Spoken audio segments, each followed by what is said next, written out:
एक दूसरे का कोछा भर लेती हैं और कोछा भरने के बाद फिर पूजा करने वाली के आंचल में भीख डालती हैं और फिर कथा प्रारंभ होती है। कथा उन्हीं 7 सुहागिन में से एक को कहनी होती है। उसके पीछे भी बड़ा रोचक वर्णन है। आप कहो नहीं चाची, आप कहो नहीं दीदी, आप कहो भाभी, आप कहो, इस तरह से कहते कहते 15-20 मिनट तो कथा के लिए ही रख जाते हैं। फिर कहीं कोई एक तैयार होती है, फिर कथा प्रारंभ होती है। कथा प्रारंभ होने के बाद फिर हुंकारी भरने की बारी आती है पूजा करने वाले की।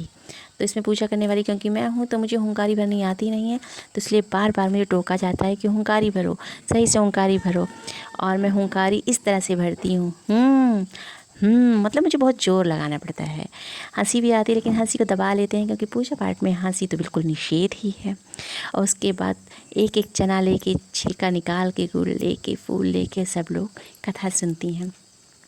कथा सुनने के बाद भगवान को चढ़ाया जाता है और भगवान को चढ़ाने के बाद फिर प्रसाद मुंह में डाला जाता है।